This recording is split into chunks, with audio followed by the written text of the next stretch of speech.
The Weekly Pour Podcast, proving time and time again that success is 1% inspiration, 98% perspiration, and 2% attention to detail. Here are your hosts, TBT and Ace. Woo! What is going on? My name is TBT. That guy over there is Ace. We got someone in the middle. If you would, let us welcome Casandra Carson, lead vocalist for Paralandra and The L.I.F.E project. Thank you so much for joining us tonight. Thank you. Thank you. We're Thanks very, for having very me. happy to have you here. Very happy. This is actually our 25th episode, so it's like some kind of birthday or something. Yeah. Ace, I didn't get you shit, but still, happy birthday, I guess. You got me a sticker the other day. I did get you a sticker. We actually have the Weekly Pour sticker. It costs less than $20 to get 10 of them, so why not? Right. Love it. Yeah. First of all, before I forget, I was told to make sure I thank you from our mutual friend Kathy Dunn at Music and More Records. She wants to thank you very, very much for taking care of her at the Syracuse show a few weeks back. That really made her day. It was awesome meeting her. I'm glad she was able to hook us up. Yeah, we won't go into that whole story, but she told us everything that happened, and I think the cops are still looking for her. No comment, but yeah. Outstanding. Kathy is awesome. We've got a couple people in the Live chat project already, supporter. so it's starting to pick up. But yeah, she was telling us that story, and it was awesome the way she was, telling us everything that happened, how it happened, going this corner and going that corner, avoiding everything. It was hilarious. Yeah, seriously. So she was thrilled, and I got a copy right here with your lovely autograph. That's so awesome. Thank you. I set it up there for everyone. So let's jump into this. One of the biggest things I think that I've come across in doing, my research about, just you in general is the fact that, the biggest thing is you're in two bands. Yes, that's I am. Crazy. It's kind of crazy. I'm not gonna lie. I mean, you've got time for us, which is unbelievable. I mean, yeah, I'm literally in the middle of recording demos for the L.I.F.E project right now, but I was like, I need 1 hour on this day to just do a quick interview. Nice. So, right. Well, yeah. we appreciate. So you said before we went on the air, you were in Des Moines, and you're with Josh, and you're recording some demos for some new stuff for the L.I.F.E project. So how's that going? Oh my gosh, it's going amazing. I really, really love what we've written so far. I know that every artist is going to say their latest work is the best, but I truly feel that we're like getting into our groove and we're kind of finding our niche, because I feel like we have just a really unique sound that I haven't heard from any other bands out there. So I feel like we're really falling into place and we've got a great direction going, and I love where the music is taking us. Awesome. So in this process, it's just you and Josh right now, correct? That's correct. Yeah, we're the only two in the studio right now. We're the primary songwriters. Well, we are the songwriters. So, yeah, we've been collaborating the last few days, and yeah, it's going great. Does it have the same feel as the first one? It's definitely staying heavy. It's getting even faster and heavier and darker, and yeah, it's riding that wave. I'm excited already. Yeah. So how did you get hooked up with Josh Rand for this? Of course, he's with known mostly for Stone Sour. Yeah. So how did that happen? We got connected by a mutual friend, Dave Rath, who was the A&R guy at Roadrunner Records for the longest time. So David plays drums for the band Heaven's Edge, which my boyfriend, Jaron Galino, plays bass for Heaven's Edge. So Jaron was being a perfect boyfriend and tooting my horn to all the guys and was like, everybody listen to my girlfriend's band, Paralandra, check it out. And Dave listened to it and he knew that Josh was looking for a female vocalist for an upcoming project around the Midwest area. I live in Springfield, Missouri. He's up in Des Moines. So I don't know, just kind of the stars aligned. And Dave was like, dude, I found this girl, Cassandra, that lives in Springfield. Why don't you have a phone call with her and see? And so, yeah, that was kind of the beginning of it. And we had some phone conversations, talked about our influences and what kind of music we would want to create together. And then, yeah, I guess the rest is history. We worked out really well and we kept working. You had to send an 8-minute demo so he could hear everything and hope he played it. Sang it over the phone. Right. Sang it over the Yeah. phone right then. So Exactly. in this songwriting process, did he already know that you wrote lyrics? Mostly you write lyrics, correct? I mean, I write music and lyrics. Yeah. Okay. So yes, when we were going into this, he was going to be the primary like music composer, and then I would come in with the vocal melodies and the lyrics. Nice. So it's a little bit different. Like with Paralandra, I'm very instrumental in the songwriting, the structure, the music, pretty much everything. So it's a little bit different, having all of that done and then just having to write the melodies and the lyrics. So it's different worlds, but I like them both for different reasons. Well, you Yeah, seem and it's not. very excited about all of it in general, because I mean, we started talking about this, and you haven't started smiling, and talking about recording new music and all that, and it's just like you're just like really into it, which is awesome to see. Oh, dude, I'm seriously so stoked. I'm definitely in a good groove right now. I've been writing some of my favorite music that I've written just in the last few months, and I'm seriously just so stoked for everybody to hear it. It's really coming along. So, How are you distinguishing what you're writing? Should it be for the Life project or should it be for Paralandra? How do you approach something like that? well, whenever I like first start writing a song, like it'll usually begin as like a melody in my head or like some words, or I think of a phrase and then I sing that phrase and come up with a hook and then just kind of expand upon that. And typically those songs end up as Paralandra songs, since I have more to do with the composition Sure. of the songs.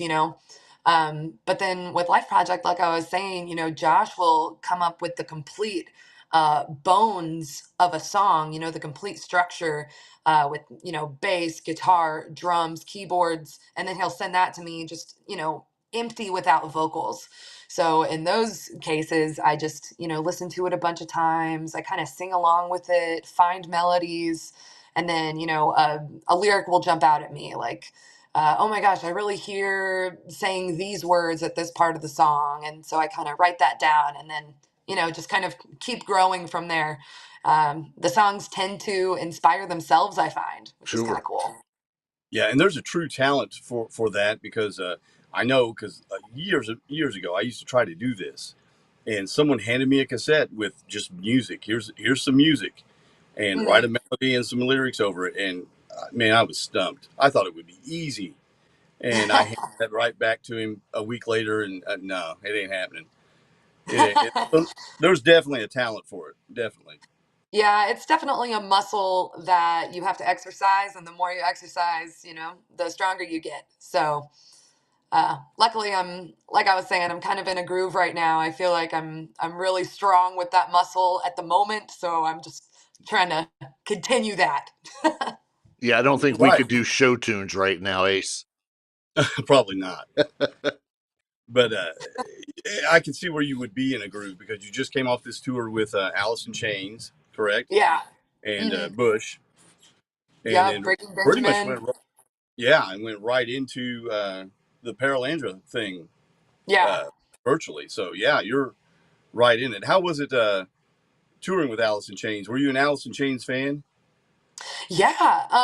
I mean, I wasn't like a diehard Alice in Chains fan, but I'm definitely much more of a fan now that I've toured with them, because they're just such nice guys. They're so down to earth.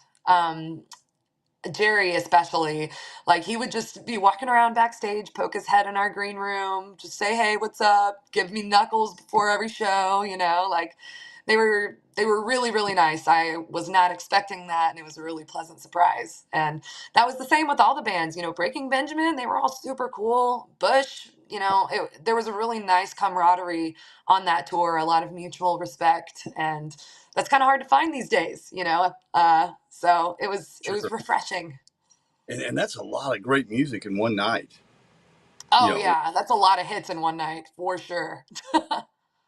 You've done stuff with, you also toured with Saliva and Alter Bridge and Disturbed. Well, I've played some festivals alongside Okay, Disturbed and Alter Bridge. We've never toured with them. I would gotcha. love to. I will put that out in the universe. I would love to tour with Disturbed and Alter Bridge. But yeah, and then we've done quite a few dates with Saliva. So yeah, those are cool guys. And obviously, we've played a million shows with Tantric, being that it's Jaren's other band that he plays Right. with. So yeah. because now everyone's got at least two bands they're in. Oh yeah, it's crazy. I mean, Jaren's in like I think he's touring with 4 bands right now. Like Heaven's Edge, Tantric, George Lynch, and another one, The Life Project. Duh. Right. I think is it Mike Portnoy who's in like 5 bands Yeah, as Oh the my drummer. gosh. Yeah, something like that. I don't know Yeah, how they do it. just something to keep the creative juices going and do it while you can. And Hmm. I get that. Oh Uh, yeah, for sure. It's good to stay busy. I like to keep my hands busy, and it's not good to just be sitting around doing nothing. absolutely. The when Go ahead. Sorry, Ace. uh, of course you're the vocalist for both of these bands. You also play guitar. Mhm. When did you start hearing that voice that we hear? When did you start developing that singing voice that we hear? That powerful Uh, metal sounding voice. Oh, that's a great question. I mean, I've pretty much been singing my whole life, as long as I can remember, but I went through this phase between the ages of like 4 and 18 where I wouldn't sing in front of anybody. So, That's us um, now. yeah, right. So, but then I ended up like joining choir in high school because a friend of mine, I was showing him some songs that I was writing, and he was like, "You cannot just sing like that and like not be in choir." So, uh, the choir teacher ended up hearing me, and he was like, he just signed me up. I had no choice. But I guess it started there, and then I joined my first band when I was 17, just as a guitar player. Didn't want to have anything to do with singing at all. So I was just the lead player. That's all I focused on. And then slowly but surely, they needed background vocals. So I was like, fine, I'll do some background vocals. And then they heard me do that, and they're like, well, you should just sing a whole song. And I'm like, Yeah. but why? I could just be playing guitar. So anyways, I did one, and one thing led to another, and now I'm singing for 2 bands. So it's funny how life works. But I've definitely grown to love it. It was something that kind of freaked me out. I don't know why I didn't like singing in front of people for the longest time, because I knew that I could sing, I knew that I could carry a tune, and that I had a good voice. And I don't know. I guess I was more comfortable just being a guitar player. But yeah, I've really grown into it, and you know, I can't imagine it being in any other way. Right. Have you felt at all a strain on your voice doing these projects like this over the course of a very short time? Actually, Yeah. I mean, how do you take care I've of it? definitely I've definitely had to like figure out a vocal regimen for myself, because I've definitely blown my voice out many times. Like whenever Paralandra was first getting started, we would play a lot of like 4-hour casino shows. So, you'd sing 40 plus songs in a night or whatever. And a lot of the stuff we were covering was like 80s metal. So you kind of have to like learn to be able to sing those songs, but figure out a way to do it in a healthy way that's not necessarily hurting me, but almost like learning vocal tricks and ways to get a sound out that's not necessarily like super intense. Like if you talk to screamers about how they do that, typically it's a very low volume type thing that they're doing, It even would though it have to be. sounds like they're just like, you know.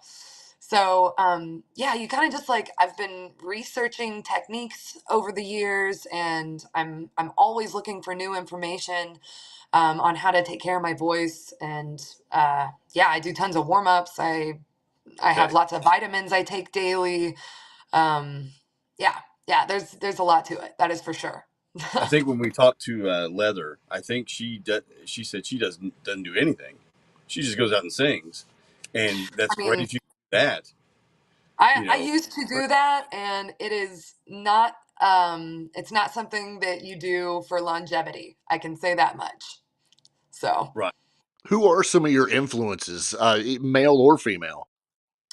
Definitely Miles Kennedy is a huge influence of mine. I've been a massive Alter Bridge fan ever since Blackbird came out back in, what was it, 2007, something like that. Right. Um, but, or maybe even earlier than that. Anyway, he's a huge, huge vocal inspiration of mine. And then, uh, man, besides that, I don't know. I just listen to so much Alter Bridge, and every time people ask this question, I'm like, what do I say? Oh, okay. Dino Jalusic, who sings for like Trans Siberian Orchestra. Mhm. He's Yep. on tour with White Snake right now. Dude, he is a monster. And whenever actually Jaron introduced me to his voice and his Dirty Shirley album that he did with George Lynch, and I was just blown Wow. away. And everything that he's released since then, I've just been all over. And yeah, he's just one of the most incredible vocalists that are on this planet right now. So, Well, any listener, who's went to look up stuff on you with YouTube, between the Life Project, Paralandra, and then you've got your remakes that you've done of some Metallica, some Megadeth, mhm. some Anthrax. It's just all kinds of stuff thrown in there. Caught in the Mosh, I absolutely love. I was jamming that today at work. And we Nice. we actually had one of our people in our chat that wants to know what's the ultimate song that you would like to cover just for fun or to do live. The first one that popped in my head was Goodbye Yellow Brick Road, Elton John. Nice. That's Really? one of my favorite songs of all time. And yeah, I would love to do a cover of that one. That would be pretty badass. Yeah, Yeah. I love it. So And hopefully that answered that for him. And then he followed it up with, "What's your favorite booze or drink?" Oh, I always go for a liquid marijuana when I'm at the bar. Okay, there we go. And Kathy said, "OMG, Elton." She got her all Yes. excited. yeah, she's a What can big I Elton fan. say? Uh, and I'll tell you right now, and you've probably heard this a million times. Maybe you haven't, but a lot of people will compare your voice to Lizzie Hale. You Mm, probably heard that, but I want to tell couple you, times. once or twice. I want to tell you, there are parts on certain songs where I hear Miles, and I don't know if anyone's told you that, but I can hear it just a little bit. Well, thank you. I Yeah, I have gotten that a few times, and the few times that people have said that, it just makes my day. So thank you. obviously it's you, but your influences come out. When you sing, Yeah. when you play, whatever. But I hear it at the Mm, tail end when you hold a note out a certain way. I'm like, oh wow, that sounds like Miles Kennedy. You know, yeah. I spent so a lot of years singing along to Alter Bridge, so not yeah, surprised. I do yeah. too, but it's usually like in my shower or my garage. Driving a long drive alone in his car. Very, very long drive. hmm So uh, as far as Paralandra goes, that's a band you have with your dad, Paul Carson. Yeah. So and you've probably heard this before, but what's that like being in a band with your dad? It's the greatest gift that I could have ever been given in this life. It's amazing. Um, it's I'm so lucky. I'm so blessed. I know it. Yeah, it's not something that a lot of people get to experience, to have that kind of relationship with their dad. And yeah, it's incredible. We love writing songs together. I've always been a daddy's girl, where I've always been like a tomboy and just like hung out with dad. And and he's been in bands my whole life, so I've always just thought like, oh, he's such a good guitar player. Like, I just want to be like him. And what if I was in a band with my dad someday? Like, that would be so awesome. Like, so it's the greatest thing. I love it. I And wouldn't have it any other way. I'm sure he's fully supportive of you moving on to like the Life project and stuff like that. And a chance for Yeah. him to see you grow is probably just, awesome for him. Absolutely. I mean, I think that both Paralandra and the Life Project fuel each other. And I already see fans being turned on to one or the other after, being introduced to one. So I think it's great. And yeah, he's fully supportive. My dad has said many, many times, if Paralandra is just a springboard for you to do something else that's even more successful, then let it be like that. But of course, I'm like, no, like I don't want to be done with Paralandra ever. But yeah, it's great to know that I have all of their full support and everybody's gung ho about it. So It how did that? makes me wonder if you were growing up, was he just saying to people, "I'm just waiting on Cassandra to get a little older, then we'll do something. I'm just waiting. When are you Not going at to quit the bar all. bands, Paul?" Not even a little bit.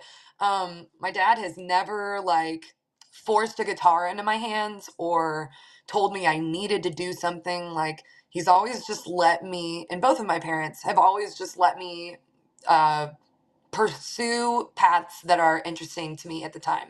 So, like, for the first majority of my life, my life was focused around sports, and I was a gymnast for almost 10 years. I did volleyball, I ran track, I scholarshiped for both in college. So I've been an athlete most of my life, and they've been super supportive of that. And then when I turned 11, I got my first guitar for my birthday, and that's kind of whenever the whole guitar obsession began. And it was something that, like, I would play my dad's guitars before then and like ask him to teach me things here and there. uh, and it got to a point where he was like, well, I guess we could get her a guitar and see if this sticks. You never know, like, with an 11-year-old, if they're gonna be into it for life or if it's gonna be a month and then they're over it or whatever. But I obviously took to it immediately, and it became a lifestyle, and they were supportive of every step along the way. How did Paralandra come together as a band, other than you and your dad? Mhm. So it first began as, well, obviously me and my dad, and we brought in the bass player Josh Poole, who he played bass for a lot of bands that my dad was in, like, my whole life. So I had known him literally forever. So we asked him to fill in with us for a little while. And then a friend of mine, actually from high school, his name was Nick Gray, joined us on drums at the very beginning. And it's kind of funny because I didn't even know he played drums in high school. It was after the fact that I even found out. We were both on the track team together, both went to state together both years, and I never knew he played drums. So pretty funny. But since then, Nick has pursued other avenues. Josh had a family going on. So we brought in Dakota Watson on drums and Sawyer Reichard on bass. And they were both musicians that were in other bands that Paralandra was playing with at the time. So, like, we knew them on a friendly level as musicians, and Dakota and I actually worked together at a music store for a couple years. So, anyways, when it was time for us to, fill these positions, they were awesome options, and we asked them if they would want to help us out, and they luckily obliged. So it's an amazing lineup now, and I wouldn't have it any other way. I think we're a great group, and we all get along really well. You All know, just really good friends. watching your videos, and Dakota just absolutely gets me rolling. Just his facial expressions and and Yeah. ripping his shirt off. I'm like, all right, here we go. He's ridiculous. And honestly, like what you guys see in the videos is just the surface I of can only Dakota. imagine. He is the most ridiculous, hilarious person you will ever meet.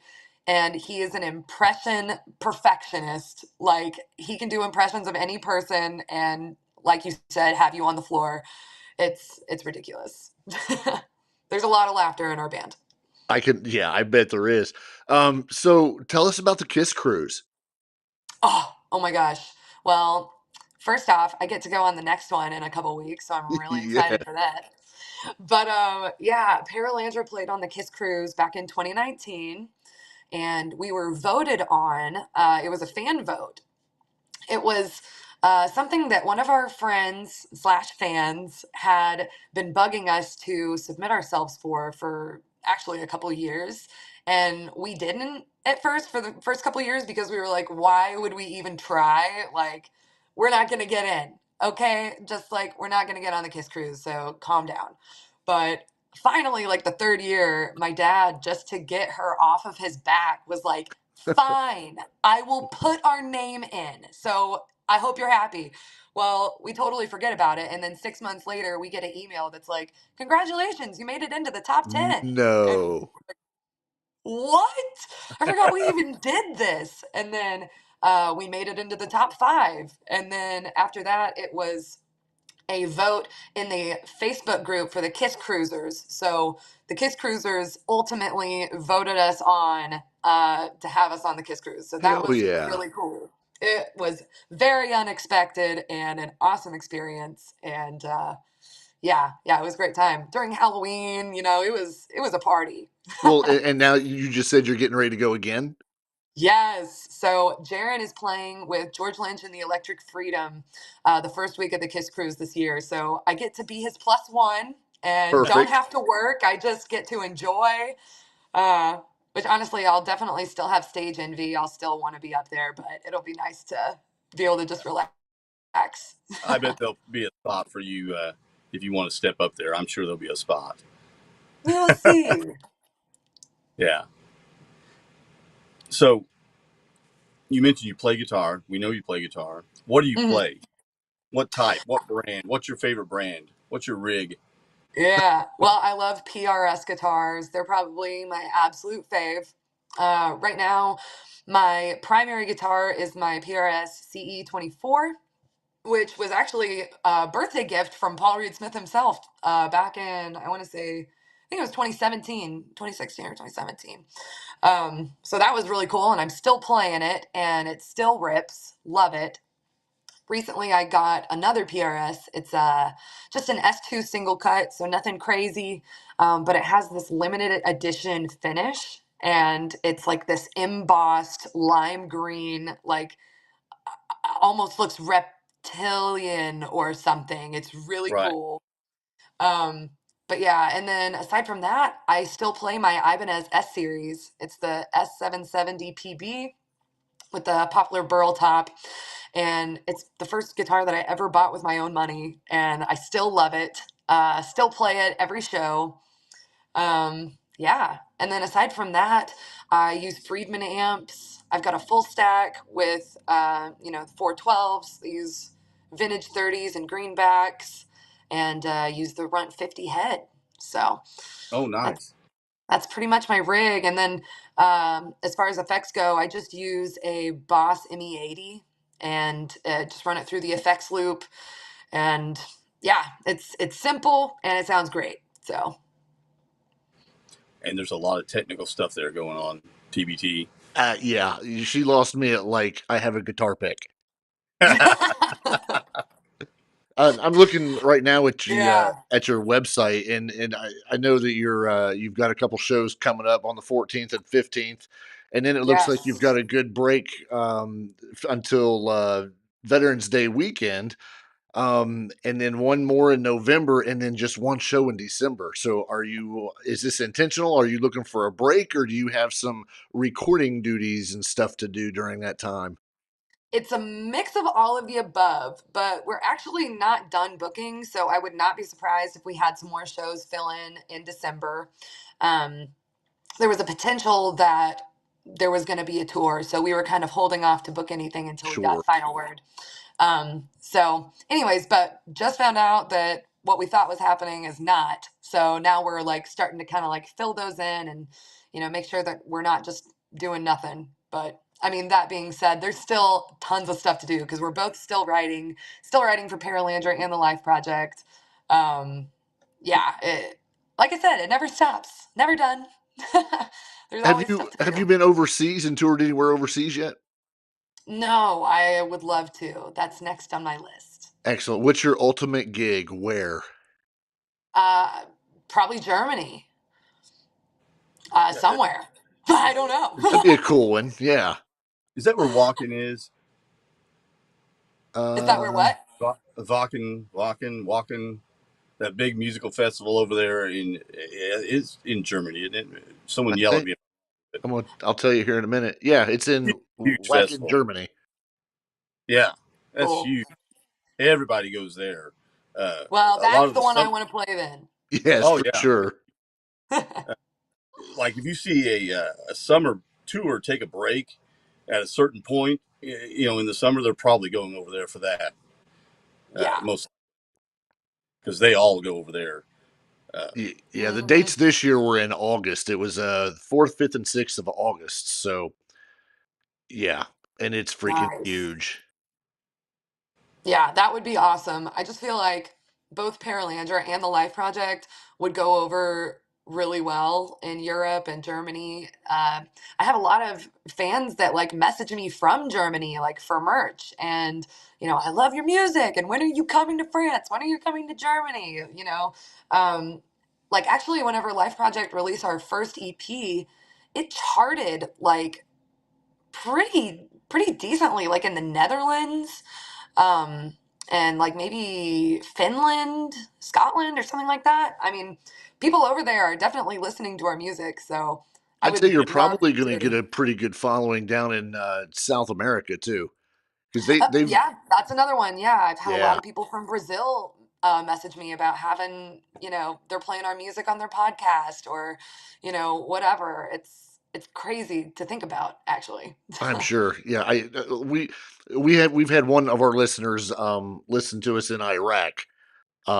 He's a personal close friend of mine. It's my kid, but just having somebody listen to your stuff, whether it be music, podcast, whatever, and they're halfway around the globe. I mean, Yeah. that's a crazy thought and a crazy feeling. Yeah, it's hard to like even process that. I mean, it's just so weird to think about just in the grand scheme of things, just with technology the way it is now, being able to reach literally the whole world like at the snap of your fingers. And yeah, Has it's it amazing. hit you yet that you're in two bands and that there are millions of people listening to your music? it's very weird. It's great. I don't know how to even, like I said, I don't know how to process it. It's awesome. It's what I would have always hoped for. I And don't you, and know. you feel like you're still the same you're still the same Cassandra that was putting out an album 5 years ago. Oh, definitely. Yeah, that is for sure. I'm still just doing me, and if people like it and they want to tag along, great. If not, Sebastian Bach is looking for fans. Hey, there you go. Uh, do you feel like? Well, I've thought about this, and I don't know why, but obviously one of your favorite bands is Alter Bridge. It's one of my favorites. Hmm. They are huge in Europe, overseas. I, Uh, I know, I know. I have right. some of their like live concerts on DVD from over there, and it's just insanity. Yeah, they're stadium level in Europe Yeah, as a yeah. touring act. Over in the U.S. here in the States, it's not quite the same. Do you have any thoughts of why, not just particularly them, but why that would happen with a band? Why would you have a bigger calling overseas, especially if you're an American band? Yeah, I mean, I think that in Europe, people are just like a lot more open to different genres. And I find that, well, I mean, you look at the festivals, they'll have like pop artists and metal and like all these different genres on the same bill. you know, whereas in the US they're always billing things in similar genres. You know, if it's a metal show, you're going to hear a bunch of bands that pretty much sound the same. But you know, over there I feel like they're just a lot more oh, what's the word? Collective, I guess, with what they listen to. So yeah, I don't know. It just seems like a lot more compartmentalized in the US. And yeah. Right. So if you go to an '80s metal show, you're going to see '80s metal acts and hear that music, and you're going to get that crowd, and that's the crowd you get. Yeah. Which Um, honestly, I mean, it does make sense, you know, to like stack like sounding bands, you know, because if somebody's a fan of Warrant, they're probably going to be a fan of Firehouse, so why not get both of them at the same time, you know? right. So it totally makes sense why they do it, but I think that there's something to the fact that they're a lot more eclectic overseas, and you know, you listen to one band, it's great, and then the next one is completely different, but then you know you can also like that as well. So yeah, I don't know, I don't know what the thing is. Well, and sometimes even here though they try to do different things. I think it did well, but Five Finger Death Punch has toured with Brad Paisley, right? We talked about this on the Oh, podcast 2 weeks ago. Yeah, we did. I can't even compute that audience. What is that audience? Who it's shows so up for weird. Yeah, but but actually on that note, like Hailstorm did a tour with Eric Church Uh, years ago, oh really? and That yeah, so that's another, you know, kind of odd pairing, but seemed to work out really well. I think that people are probably missing out on, you know, selling more tickets by stacking bands like that, you know, getting different demographics together to experience each other's music. And that just breeds more fans. So, Well, it's like yeah, we talked about a few weeks ago, Ace, when we were talking about what bands could go out with each other, and yep. I was just thinking the same thing. Garth Brooks has said for years that he was influenced by Kiss. I'd pay to go see Kiss and Garth Brooks. right? I I mean, who mean, The wouldn't? that would sell. well, and I've talked As about this on different the as they are. podcast Yeah. since the beginning because with country music, uh, these days the lines get blurred anyway. There's a lot more electric guitar. There's a lot more guitar players in country music. Mhm. You will go to a Carrie Underwood show, and in the middle of that set, she's playing Paradise City. Oh my You know, gosh. right, right. But it works, and people are into it. I Yep. saw. I think there are certain bands, and I think Foreigner is one that you could round up Foreigner and a similar country act and get the same people I and love totally agree. Yeah. but as promoters, I'm sure they're afraid to do that. Uh, Mm, I, I'm sure they're afraid to do it, especially on a tour. yeah. I think it would work better than people think. And Yeah, I I agree. don't know. Hey, Metallica and Guns N' Roses worked for a couple For a weeks. minute. And then there was Montreal. Well, I wasn't even going to mention Montreal, but yeah, I then there don't even know was. what happened in Montreal, but sounds Oh my like lord. Oh well, we're old. We're old. there's We some tea to remember. be spilled there. You know, Did you just there was call a. us old, Ace? We are. Okay, I'm just making sure that I heard that right. I'm older. You're not as old, but So, who takes care of your social media? I know, weird question, but who handles your social media? It's me. Okay. Yep, I do my own and the Paralandra social media, and then Josh does the Life Project. Okay, which is probably smart. That way, you guys aren't having to pay somebody else to do it. I Um, honestly wish I could. Like I truly hate social media so much, and if I had it my way, I would delete all of it. But it's a necessary evil isn't it today, though? and you have to have it to be relevant and, you know, to stay in people's feed, to stay in their mind. You know, you got to be creating content, and as much as I would rather not be spending my time on that, it has to be done. So Yeah, uh, we started this podcast just it wasn't live. We were just recording it and then popping it up the next day and stuff like that. We just weren't getting anything. And next thing we jump on whatever we can social media, do this whole YouTube thing where we're live, and now we've got interviews and people seeing it. And yeah, it's a stupid necessary evil, but Yeah. I mean, we're doing it in pieces. We didn't have a Facebook page until a month ago because hey, yeah, why did we do that? And then Twitter was 2 weeks ago, and yeah. we're just doing it in pieces. But I'm like you. We don't have a TikTok yet. Oh Thank my God. gosh. I know. I refused to download the TikTok app, and I told my bandmates, I was like, we as a band need a TikTok. It has to happen because that's, the most popular social platform right now. So, like, business wise, we need to be taking advantage of this, but I'm not going to be doing it. So, somebody else. I will tell you So, that somebody is. yes. The somebody is either Sawyer or Dakota. I think Okay, I designated it to Sawyer, but I don't think he's posted anything. because I think I saw like 2 videos on it not too long ago. Oh, really? Yeah, Jeez, I like don't even it know. might have been like today. Oh, well, sick. Maybe he's getting on top of it. Finally, someone else is doing something. Oh, this Right? is pretty hot. You've got 8 followers and 2 videos, so you're getting there. Come on. 992 more. You can go live. Great. Ugh. Yeah, I already have too much on my plate. I do everything for this band. Or for Paralandra anyway. Just Would like, they all somebody agree? else. They would definitely agree. Yeah. Yeah, me and my dad, as far as Paralandra goes, split the duties pretty much 50-50. And yeah, we do have everything.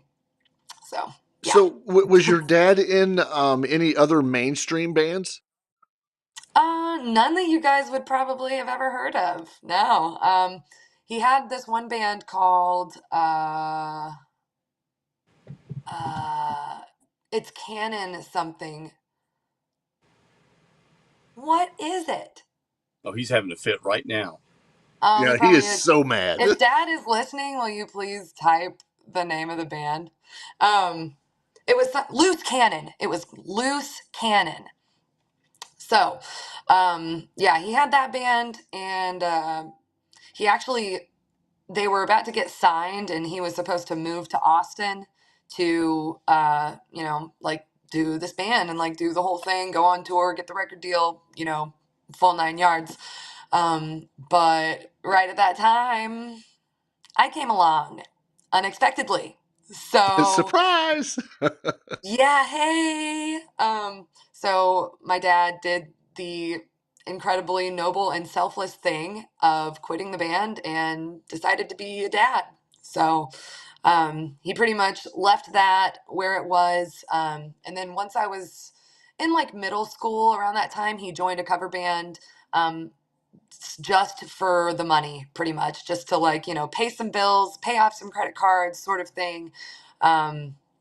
Yeah. So, and besides that, like he was always in church band, in the bands whenever we were at church and stuff like that. So, I mean, really, music has always been part of my life and Yeah, it his life sounds in like one it. way or another. Whether it was like a mainstream or just like church or cover band or whatever, like music was always happening in our household. You have any siblings? Yeah, I have an older sister and a younger brother, both of which are musical, very musically talented.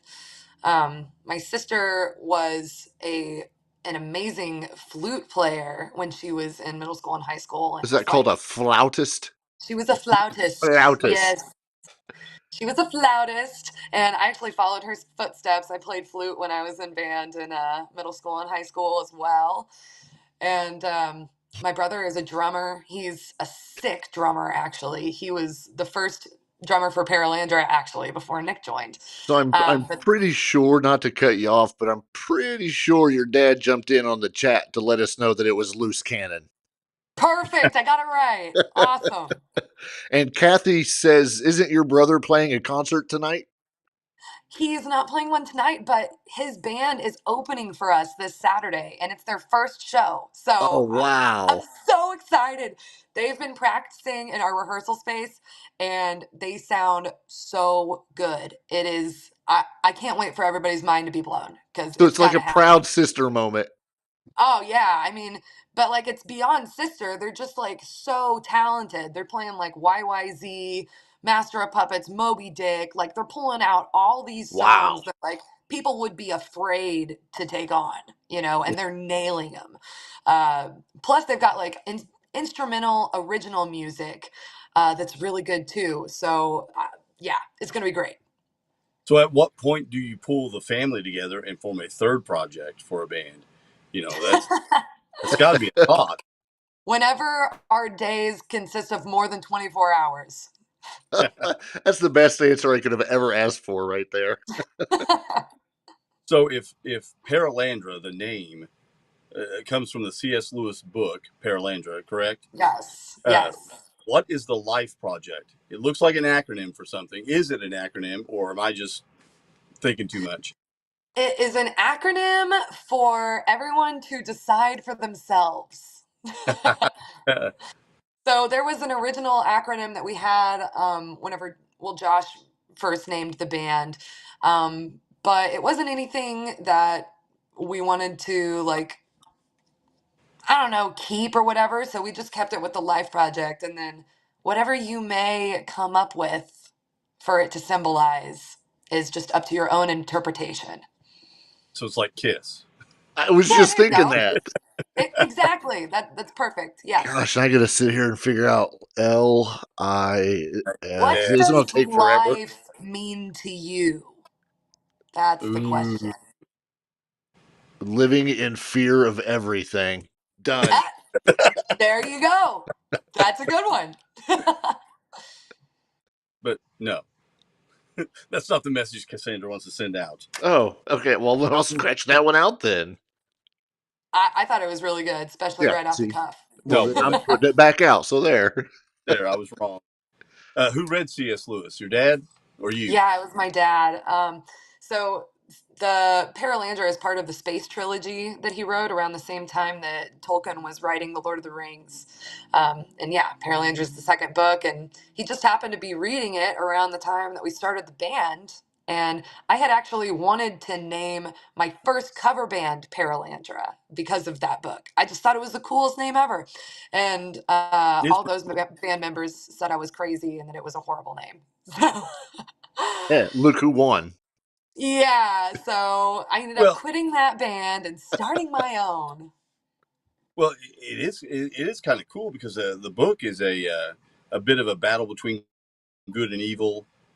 I think. Yep. Uh, so that kind of coincides a bit with oh, and I don't want to assume anything, but your dad was a big Petra fan, or still is. Uh, Yeah. Do yeah. you know So the most recent news about that? no, I don't. He We fell right literally into this. plays guitar for Petra now. Oh, he does. Yeah. Like, What? as of this year, as of Cinco de Mayo, he's the new guitarist for Petra, his favorite band, and also the band that was his first concert that made him decide that music is what he wanted to do with his life. It's like the Holy most Mark Wahlberg moly! rock star moment that's ever existed. Oh, wow.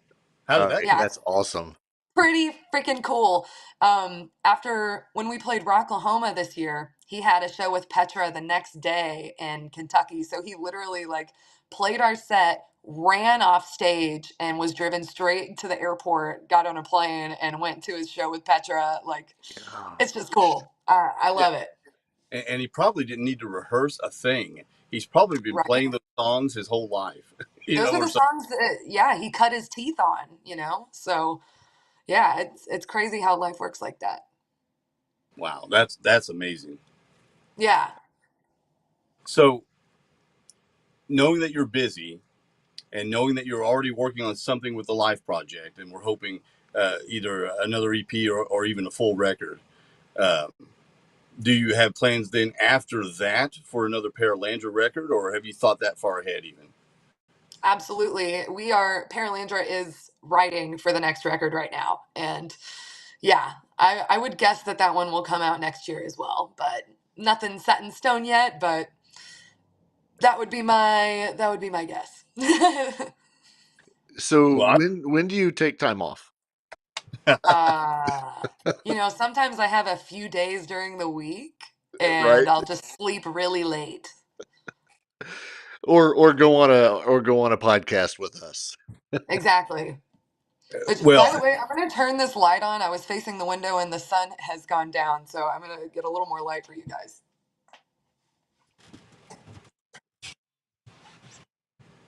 yeah, because she's probably fallen asleep since it got dark, All and she right, nothing but work.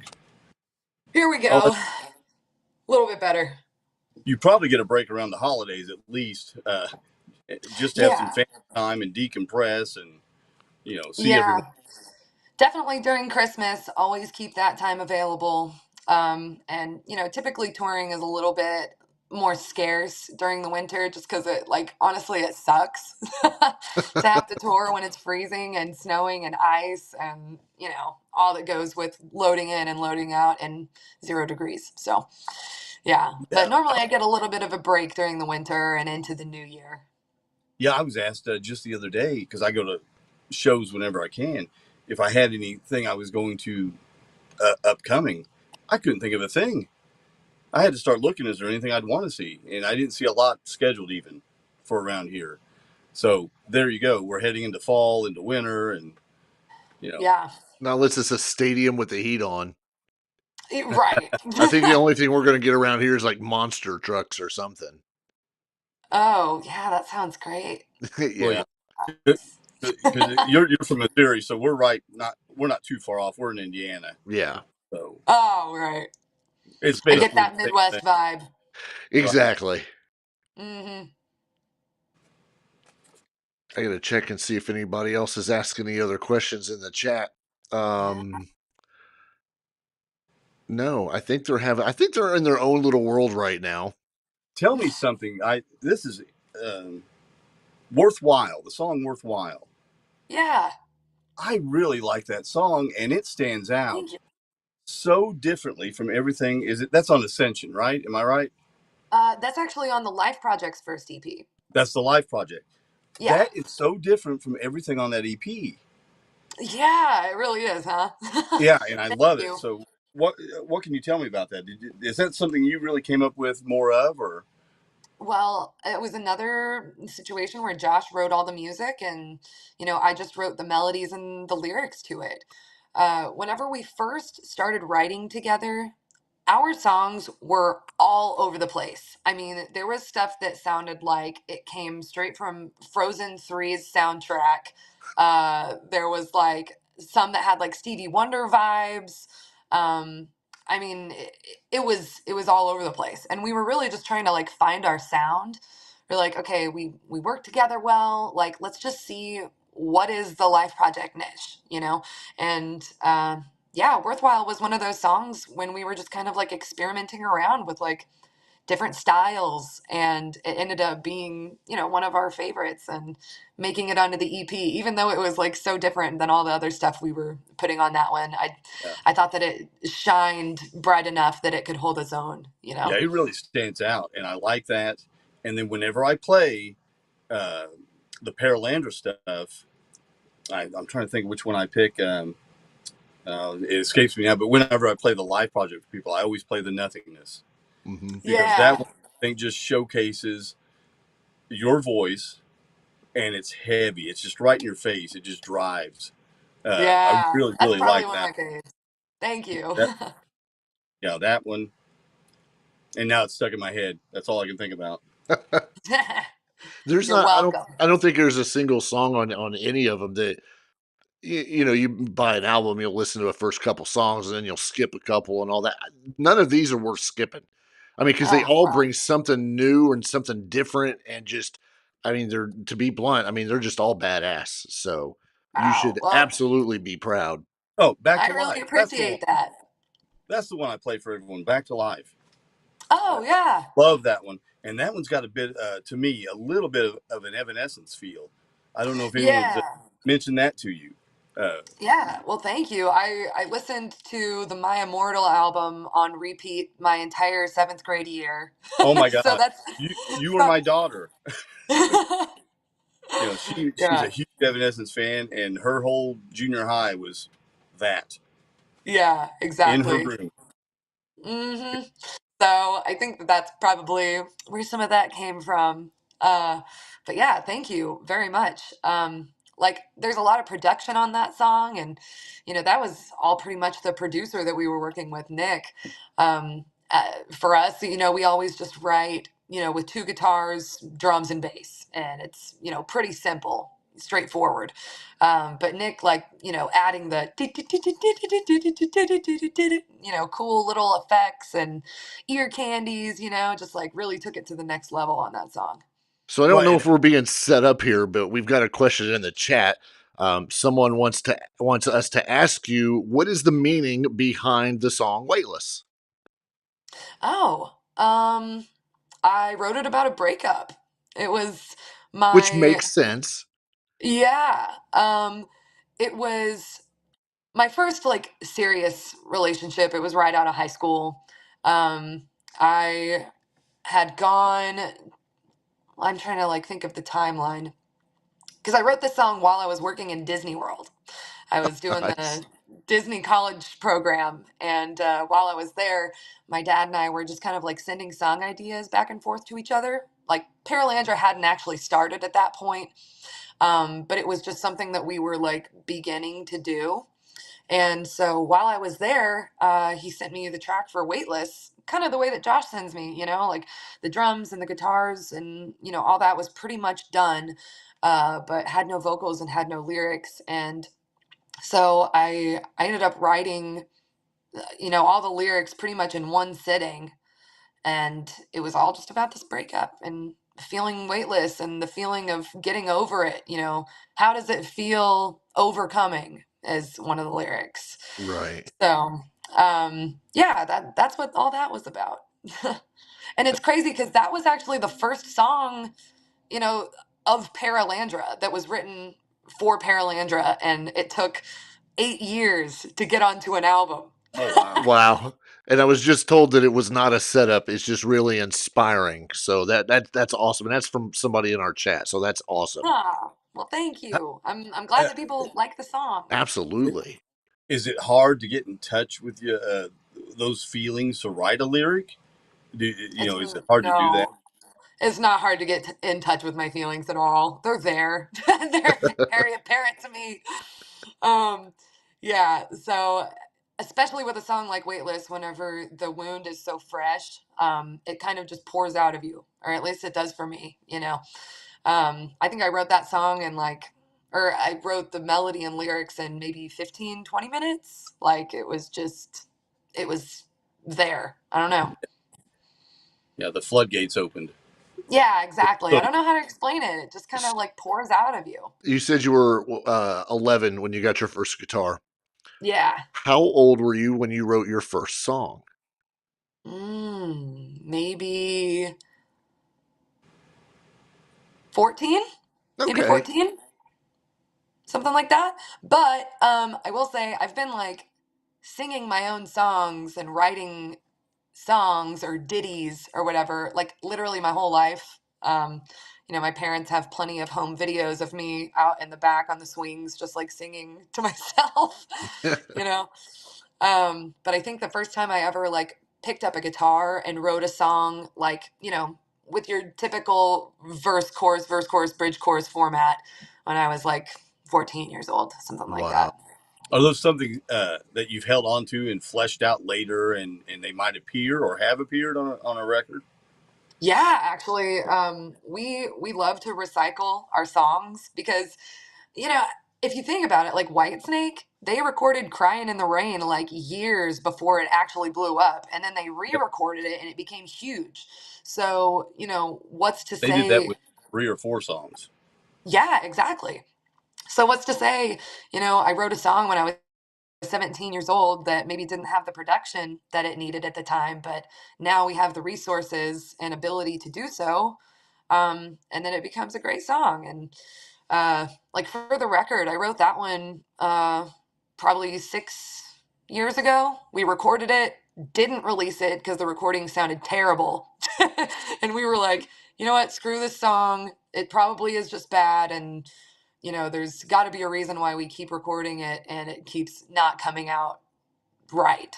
But then Elvis heard it and he was like, dude, that's your single. And we're like, are you kidding me? Like, we've tried to make this song work for years and when we play it live, people love it, but when we record it, it's not working for some reason.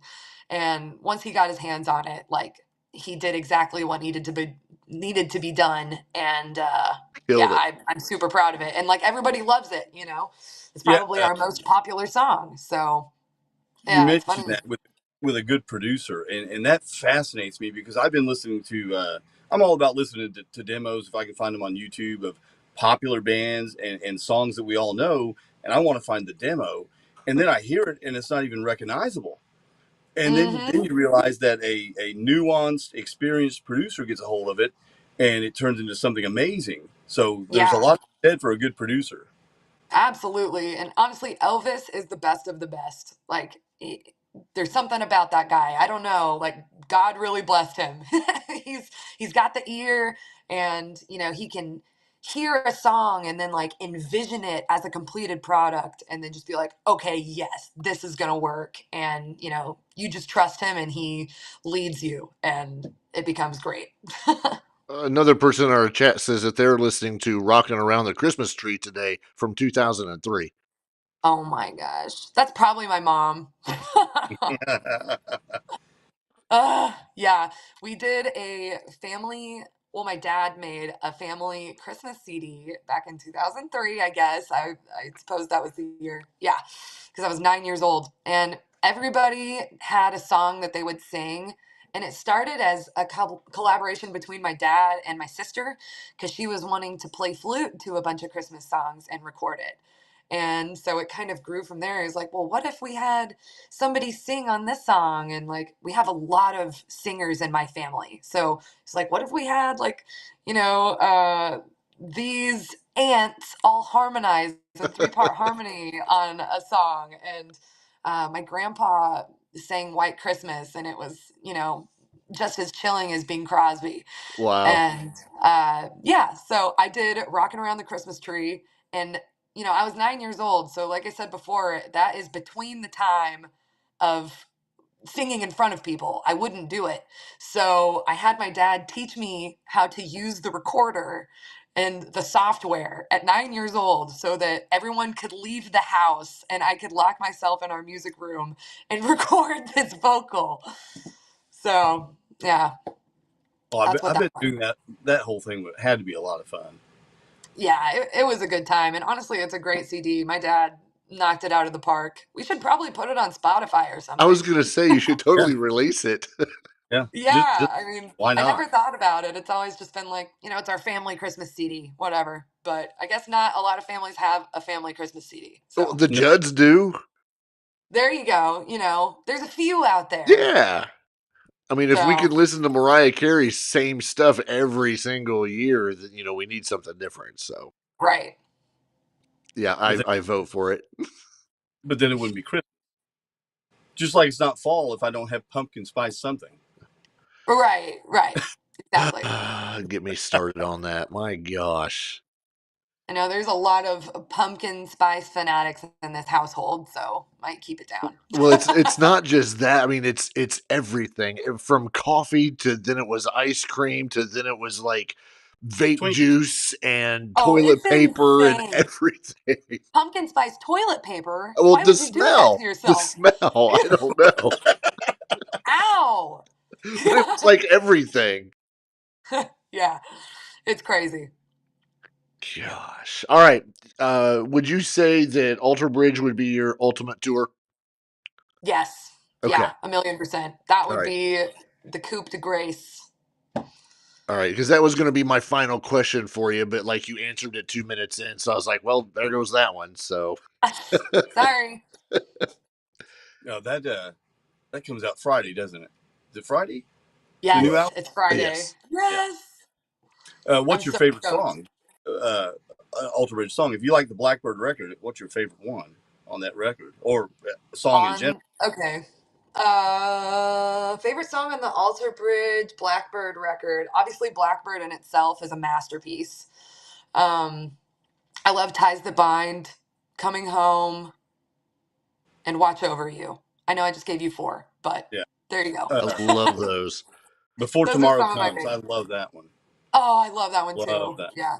So I'm sure you've heard it, but what was your take on Mark Tremonti doing the Bing Crosby album Oh, the Frank or Sinatra. Frank Sinatra? Yes. Yeah, Yeah, I thought it was amazing. I was not expecting it at all. Obviously, I don't think anybody was. no. But he clearly has the voice for it, and we never knew. I So, throw I throw headphones on to go out and mow, and I was like, oh, that one came out. Let me listen to it, and that was not mowing music, mhm, but I couldn't turn it off because it was just so intriguing. You think it's Mark Tremonti, you don't right. think, oh, yeah, it blew me away. I think I sent Ace He's a text. yeah, he stopped his mowing and sent me the stuff on text so I could hear it. So yeah, it was pretty different and pretty cool. Yes. Yeah, I loved it. I think it's awesome whenever artists kind of crisscross genres and they'll try something different and, just cause why not? Yeah, you only live once, so might as Yeah, well. exactly. Well, Do you see Cassandra, yourself? Do you see yourself doing this as long as you can do it? Absolutely. Musically. Yeah. Till the day I die. I don't want to do anything else with my life. we've not planned for anything else, so this is it. We got to stick with it. Yeah, so hopefully this works out. But no, Hopefully. I mean honestly, like if I wasn't able to do music, I would probably like go back to sports, and do some type of coaching because that's my second love or even my first love, whichever you want to call it. But yeah, obviously my number one choice though is to be a musician for the rest of my life. Heck yeah, because that's working out pretty daggone good. It's going pretty well so far. I Yeah, think we're still on the up. yeah, I'd say definitely. Well, Cassandra, I want to thank you so much for joining us tonight. Um, I I can't thank you enough. This has been an absolute honor. It's been a pleasure. uh, We look forward to maybe later on we get you on again after you've won your Grammy and you've written a song about us and all that. oh So yeah. but really, truly, thank you. I want to thank everybody that was in the chat room. Your dad for chiming in to make sure that you got it right, and your mom for giving us the Christmas tree story. Uh-huh. So, They're just um, spewing secrets left and right. yeah, So, exactly, exactly. Ace, I'll let you finish this out. Don't forget, I wanted to give a shout out real quick to Jason at badcompanyBarbecue.com. Be sure to check him out. And of course, Kathy, who we've already mentioned with Music and More Records. Ace, take us out. Everyone out there, if you get a chance, check out Paralandra. Street Magic is out. That's a great one. The Ascension EP is great. There's a couple other ones on the website. You're on Spotify.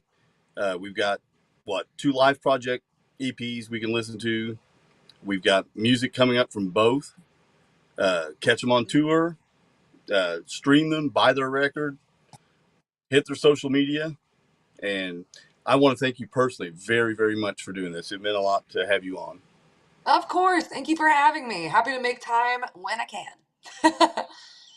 All right, guys, we'll be back next week with episode 26. So until then, see you then.